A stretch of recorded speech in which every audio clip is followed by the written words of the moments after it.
आता बघा दिवसभरातील मोठ्या टॉप 9 बातम्या। महापालिका निवडणुकांचं पडघम वाजलं। 10 महापालिकांच्या प्रारूप प्रभाग रचना प्रसिद्ध। मुंबई महानगरपालिकेसाठी 227 वॉर्ड निश्चित। राज्य निवडणूक आयोग आयुक्त आणि वरिष्ठ अधिकाऱ्यांच्या बैठकीत निर्णय। पुण्याच्या प्रारूप प्रभाग रचनेवरून अजित पवारांच्या राष्ट्रवादीचे स्थानिक नेते नाराज। सूत्रांची माहिती, प्रभाग वेड्यावाकड्या पद्धतीने फोडल्यामुळे पक्षाला फटका बसणार। स्थानिक नेत्यांची खदखद, अजित पवारांकडे तक्रार करणार। सूत्रांची माहिती, प्रभाग रचनेसंदर्भात काही नियम असतात, ते कुणालाही डावलता येत नाहीत। पराभव दिसू लागल्यानं प्रभाग रचनेवर खापर फोडण्याचा प्रयत्न। उदय सामंतांचा विरोधकांवर निशाणा। भाजपनं पुण्यातील प्रभाग रचनेची मोडतोड केली। भाजपाकडून सत्तेचा गैरवापर सुरू। प्रशांत जगताप यांचा भाजपवर आरोप।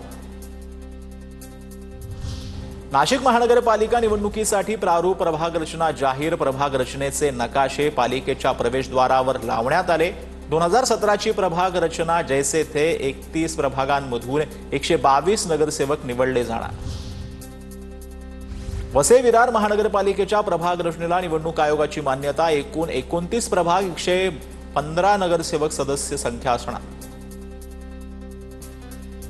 देशात निवडणुका स्पष्ट आणि स्वच्छ वातावरणात कधीच होणार नाहीत। निवडणुका जिंकण्यासाठी कोणत्याही थराला जातात। संजय राऊतांचा आरोप। तर उपराष्ट्रपती पदाच्या निवडणुकीत आम्ही सहभागी, राऊतांकडून स्पष्ट। पंतप्रधान नरेंद्र मोदींच्या वाढदिवसानिमित्त चंद्रशेखर बावनकुळेंकडून 17 सप्टेंबर ते 2 ऑक्टोबर दरम्यान राष्ट्रनेता ते राष्ट्रपिता अभियानाची घोषणा। बावनकुळेंकडून सर्व जिल्हाधिकाऱ्यांना विशेष उपक्रम राबवण्याचे आदेश।